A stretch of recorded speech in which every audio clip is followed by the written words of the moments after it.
Jadi gue tuh baru aja ngalamin sesuatu yang lebih traumatis daripada ditinggal pas lagi sayang-sayangnya. Sesuatu yang bikin otak gua kayak kemasukan belatung. Gua nonton anime yang harusnya dikubur di dasar laut dan dilupain selamanya. Nama anime ini The Island of Giant Insects. Bayangin, lu kan lagi scroll nyari anime horror survival yang keren. Lu lihat premisnya, anak-anak SMA kecelakaan pesawat, terdampar di pulau penuh serangga raksasa. Kedengerannya mantep kan? Gua kira gua bakal dapet Attack on Titan versi serangga.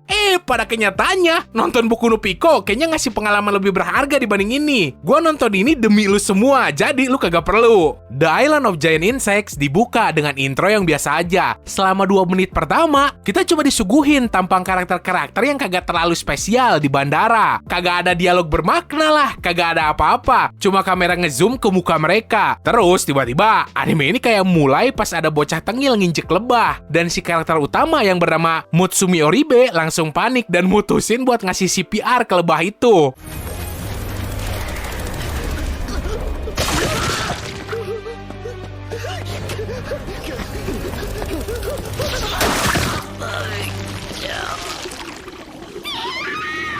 Terus habis itu mah langsung masuk opening credit tanpa ada penjelasan tentang siapa aja karakter yang tadi diperkenalin. Mereka mau kemana atau apa tujuan mereka. Begitu kreditnya kelar, baru dikasih tahu kalau pesawat mereka udah jatuh. Kenapa bisa jatuh? Kagak ada yang tahu juga. Bahkan penulisnya sendiri, Fujimi Yasutaka, kagak pernah ngejelasin. Jadi misterinya bakal tetap kekal sama kayak pesawat MH370. Mereka ternyata kecelakaan di sebuah pulau yang dihuni serangga raksasa. Nah, ketika ngediskusiin bakal gimana ke depannya, ada satu cewek namanya Ino Ai yang cabut karena panggilan alam.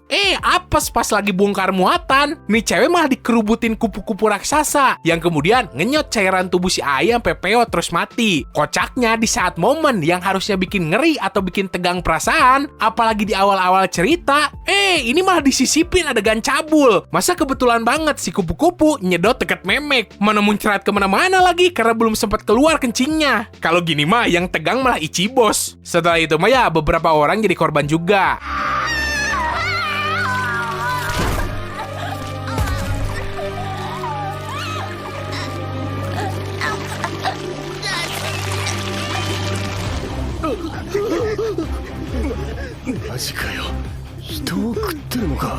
Di atas kertas ya, kupu-kupu raksasa ini harusnya OP banget. Tapi kenyataannya, para survivor malah gampang banget ngebantai mereka. Cuma disembur pakai api langsung kelar dan pada kabur. Rasanya kayak serangga-serangga ini tuh cuma dikirim buat ngenalin pulau. Kayak bos tutorial gitu. Setelah kekacauan ini, mulai deh parade horor serangga. Ada tawon raksasa lah, Dobson Fly, sampai kutu raksasa yang nongol buat makin nambahin kekacauan pulau ini. Sebenarnya kalau dari segi cerita, nih anime itu ya kagak jelek-jelek amat.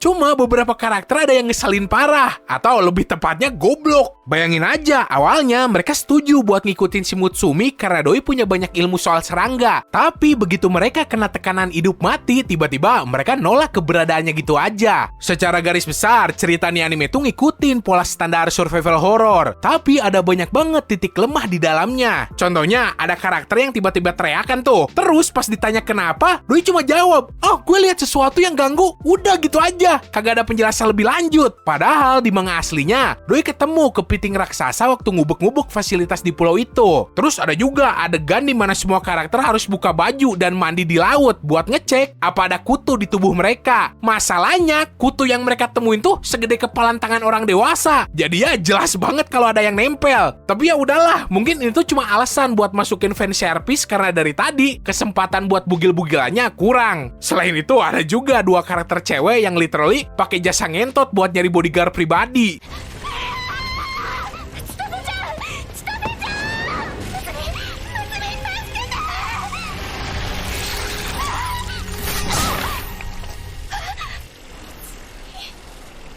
Tapi yang paling kontol tuh ada adegan si Mutsumi jalan di lorong selama lebih dari 80 detik diiringin musik rock nyir. Gua aja sampai ngangah pas nontonnya adegan. Bukan karena bagus atau takjub, tapi karena saking gak nyangkanya ada adegan anime segak guna ini. Kayaknya sih niatnya biar doi kelihatan keren, tapi yang ada malah berasa kayak ngelama-lamain doang gara-gara kurang budget atau animasinya kagak kelar. Makanya diisi ini sebagai pengisi durasi kosong. Lagian fasilitasnya kagak gede-gede amat. Jadi kagak kagak masuk akal kalau lorongnya sepanjang itu. Satu-satunya hal yang lumayan bisa dihargain dari penulisannya adalah detail soal serangganya yang lumayan riset. Jadi kagak asal-asalan. Dan kayak yang udah bisa ditebak, ceritanya kagak ada penyelesaian yang jelas di endingnya. Malahan ada karakter baru yang diperkenalin di epilog. Tapi jujur aja sih, sekalipun kagak ada lanjutannya, kagak rugi juga. Yang ada cuma nambahin tumpukan adegan gore sama fanservice yang kagak penting. Soalnya ya, anime ini dibikin dengan kualitas yang terlalu buruk, sampai kagak layak buat ditonton. Bahkan buat orang yang cuma nyari tontonan gabut. Matani? Nani? Namika iru no? Ugokanai de.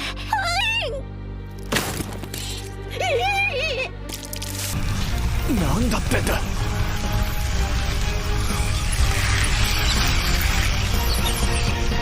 私たちマダニの巣に入ってしまったんだ。 Ceritanya kagak bener-bener ngulik genre yang seharusnya diangkat. Di My Anime List aja, anime ini dikasih label horror sama suspense. Tapi dalam usaha buat ngemas dua genre itu sekaligus, si autor malah gagal nyampein keduanya. Yang bikin makin aneh, anime ini malah lebih fokus ke fanservice yang kagak ada faedahnya. Dan parahnya lagi ya, terlalu memeknya itu. Kalau yang ditampilin itu adegan intim antara dua karakter utama atau pendukung sih masih bisa diterima. Tapi pas serangga raksasa mulai grepe-grepe ke cewek-cewek, itu tuh udah masuk kategori aneh, anjir. Harusnya anime ini ganti judul jadi Pulau Serangga Mesum. Lagian kalau lu nyari ecchi yang berkualitas, jelas lu salah tempat. Bagian paling kontroversial dari anime ini sih jelas ada di kualitas visualnya. Semuanya kelihatan fake abis, kayak game 3D yang belum selesai di-render. Serius anjir, animasinya tuh level sampah banget. Dari awal aja udah kelihatan jelas betapa jelek CGI-nya. Kepala serangga raksasanya ngeblur parah. Gerakan terbangnya kayak model 3D bajakan yang diambil dari situs random. Terus diedit pakai software murahan dengan efek green screen abal-abal. Kualitas hentai 3D di situs bokep kayaknya lebih bagus dibanding di anime.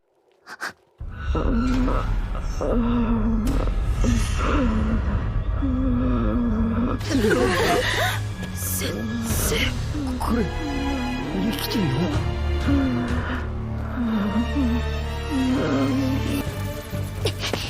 Sensei, ごめんなさい。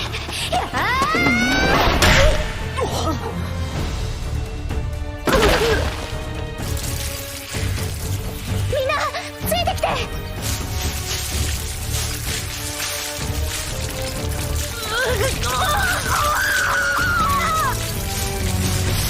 Padahal baik versi OVA maupun filmnya dikerjain sama Studio Passion. Studio yang sama yang pernah bikin anime kontroversial macam Isujuku Reviewers. Atau anime yang franchise-nya gede kayak Higurashi. Anehnya kualitas kelas movie anime bisa kalah sama series anime bokep macam Isujuku Reviewers. Nah terus satu lagi yang bikin gregetan. Kenapa kameranya goyang-goyang mulu? Itu tuh biar dramatis atau gimana? Sama sekali kagak ada penjelasan. Ujung-ujungnya lo bakal lebih takut sama kualitas animasinya yang ampas daripada cerita horornya sendiri. Terus hal ini juga aneh banget. Kalau anime ini udah dikasih rating R+ karena ada unsur gore sama survival, kenapa malah lebih nyaman nampilin bokep daripada nampilin darah? Dan kocaknya lagi pas ada adegan disturbing yang beneran serem, malah sebagian besar layarnya jadi ireng. Kayak buat apa bikin anime survival horror kalau adegan horornya sendiri malah disensor?